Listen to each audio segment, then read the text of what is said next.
ہر کسی سے اپنا موازنہ نہیں کرنا ہے کہ فلاں اچھا پہن رہا ہے، اچھا کھا رہا ہے تو ہم بھی اچھا پہنیں، اچھا کھائیں۔ تھوڑا پہن لیں، سادہ پہن لیں، سادہ کھانا کھا لیں، سستا ہی پہن لیں، لیکن کبھی حرام مت کھائیں، کیونکہ شرم تو فقط اللہ سے آنی چاہیے، لیکن ہم لوگ بندوں سے شرماتے ہیں، اللہ سے بالکل نہیں شرماتے۔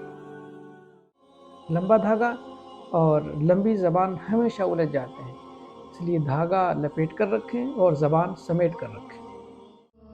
دیکھیے، کچھ لوگوں کا اسٹیٹس بہت پیارے ہوتے ہیں، اسٹیٹس کے ذریعے وہ وفاداری کا درس دیتے ہیں، لیکن عملی زندگی میں کوئی لمحہ بھی بے وفائی سے خالی نہیں ہوتا۔ سچ بولنے کو کہتے ہیں، سچ کی تلقین کرتے ہیں، حالانکہ جھوٹ بولنا ان کی فطرت کا حصہ ہوتا ہے۔ ظلم سے باز رہنے کی نصیحت کرتے ہیں، جبکہ ظلم کرنا، زیادتی کرنا اور کسی کو ستانا یہ ان کا شیوا ہوتا ہے۔ اب بھلا بتائیے کہ ایسے اسٹیٹس کا دوسرے کے اوپر کیا اثر ہوگا؟ لوگ تو پہلے یہی سوچیں گے نا کہ بندہ پہلے خود عمل کرتا پھر دوسروں کو نصیحت کرتا تو بہتر تھا۔